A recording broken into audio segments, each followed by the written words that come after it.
support cellular function, vitamin and minerals. According to nutritional research published on nutritiondata.com, the most abundant fatty acids adding to maca's nutritional value are linolenic acid, palmitic acid, oleic acid and stearic acid. Maca root has been shown to contain some key micronutrients such as iodine, iron, manganese and zinc. In green tea, one of the benones found in green tea has a powerful ability to increase the number of regulatory T cells that play a key role in immune function and suppression of autoimmune disease, according to new research. Garcinia cambogia with hydroxycitric acid. Hydroxycitric acid is a chemical that's similar to citric acid. It is found in fruit rinds of several species of Garcinia. It can also be found in the flowers of hibiscus. Hydroxycitric acid may improve weight loss by preventing fat storage and controlling appetite. It might improve exercise performance by limiting the use of stored energy in the muscles, which seems to prevent fatigue. CBD to help support the immune system.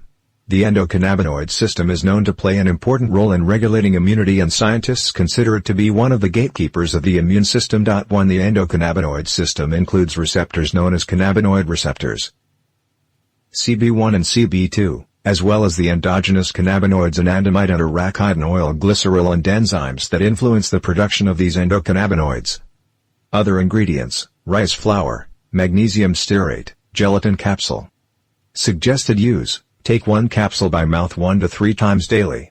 Keep out of reach of children and pets. Keep out of direct sunlight. Store in a cool, dry place. Avoid direct sunlight. FDA disclaimer: these products have not been evaluated by the FDA. The efficacy of these products have not had FDA-approved research and are not intended to diagnose, treat, cure or prevent any disease. All information presented is not a substitute for or alternative to healthcare practitioners. Do not take if you are pregnant, nursing or have thyroid conditions. Please consult with your physician before taking.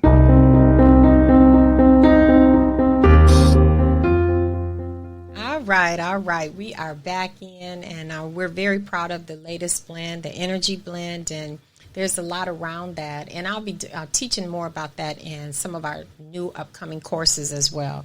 So with that being said, let's talk about something that when people change, sometimes their change is based on I'm going to say, before I say that part, sometimes when people make changes, they make changes and they defeat their purpose because their change is not realistic, okay? Their purpose is realistic, but the actions behind trying to be in the purpose, they're not realistic actions, and then they become unrealistic expectations because it's not realistic.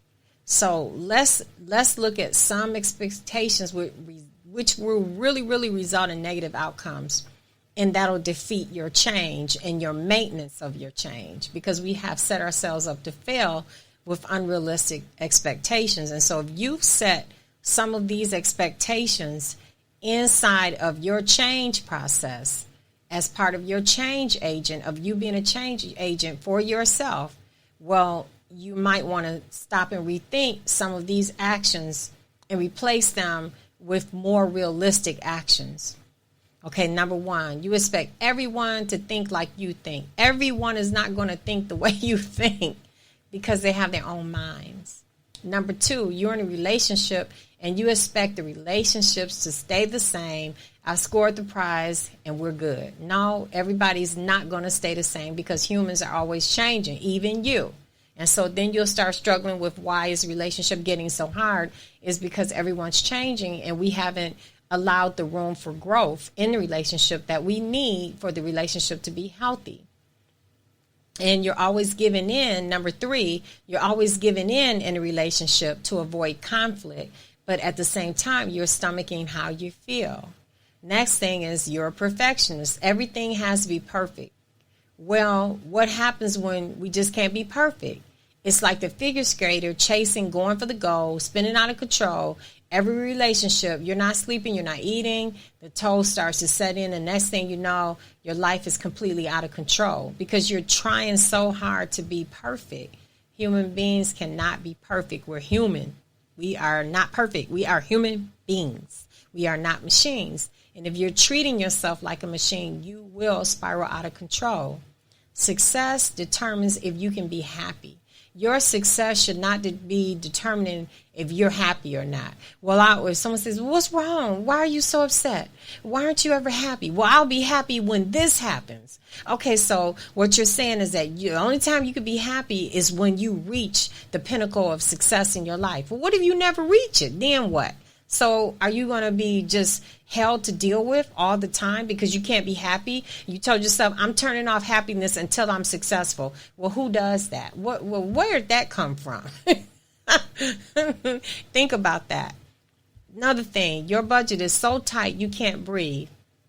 You want to live on $50 a week and save the rest of the $1,000 a week you're making because you have a goal in mind. That's not even practical. So I can see you saving. I'm going to spend 20 and I'm going to save 80. I can see something like that, but you have to have it whereas you still have time for self-love. You have to do the things you need to do for your family, yourself, and just sometimes just to have some fun. I didn't say go out and splurge, but just to be able to live. Don't put living in a box. Don't make your life be in a box because then you'll feel like a caged animal and you won't understand what's wrong with you until you break down crying one day and realize I'm not happy. And that's not what you want to do. Don't make yourself unhappy. Whether you are a man or a woman, can't be a one-man show or a one-woman show. You have to have teamwork. You just have to. Teamwork is the key to success. If you are a complete loner, in life, success does not work this way. Success is always greater in numbers, but you have to be careful of the people that you pick to work with you. Just because you get burned on one thing doesn't mean you're going to be mad at the whole human race and never want to work with someone again, because sometimes God will send you the right one and you just tell the person go away.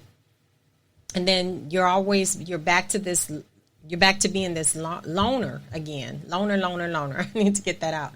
Successful people attract successful people.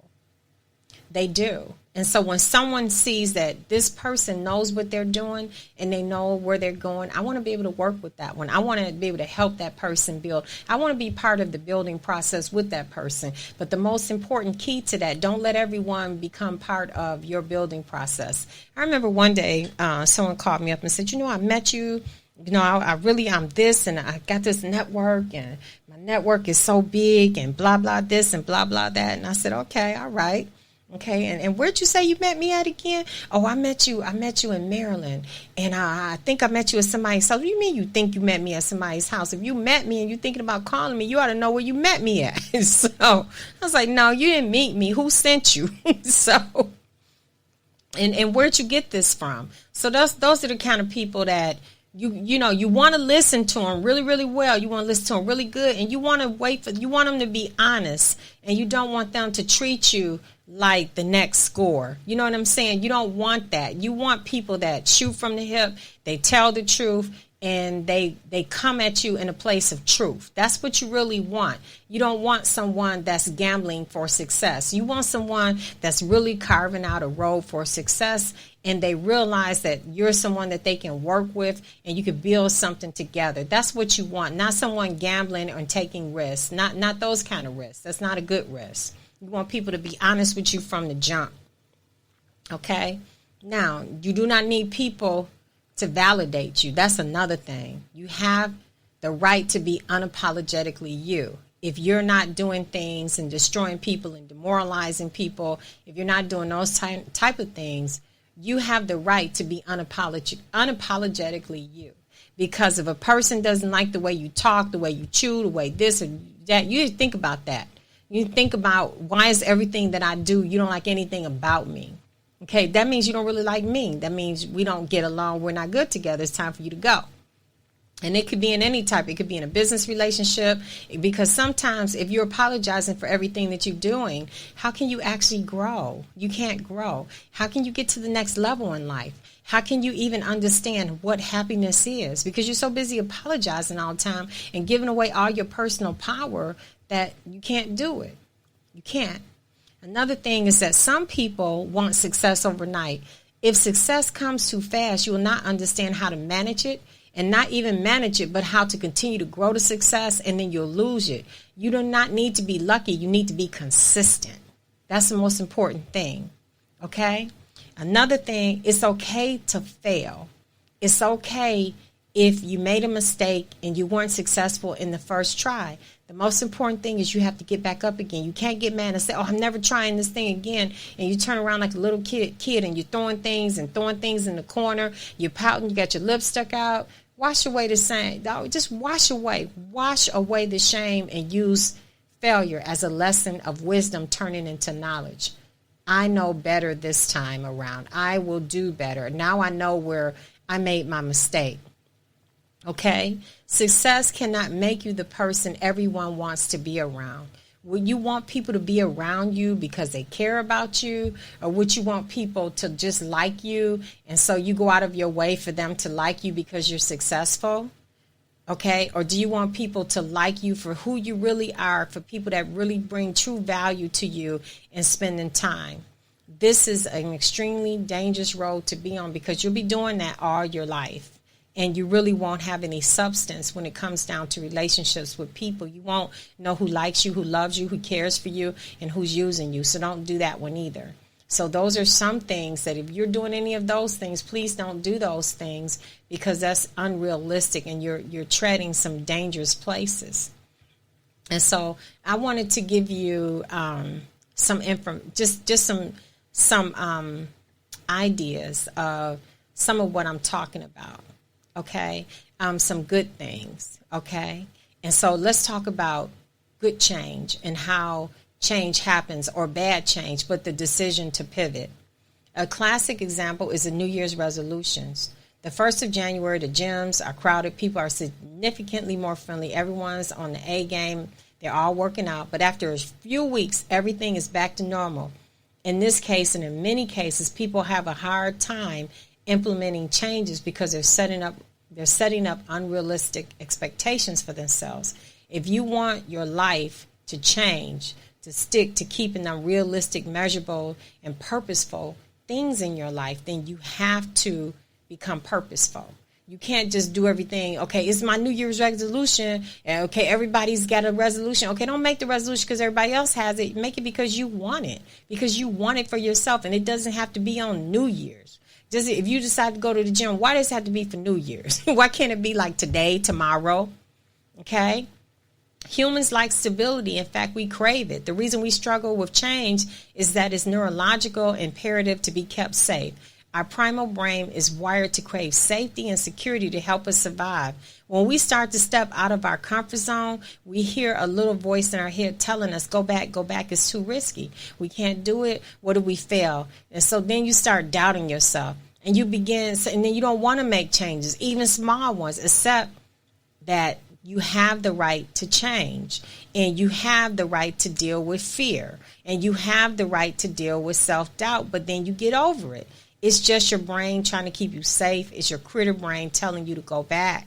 And that's normal with everyone. No matter how open to risk you are or how much you crave spontaneity, you are like everybody else. You feel most comfortable with stability. Before you start trying to prove that you're not in favor of a stable life, let's look at a few examples that show just how extreme this principle goes. In other words, it encompasses everyone in every situation. So I just want to give you some situations, okay, of moving forward, being afraid to move forward, and then understanding you will move forward, okay?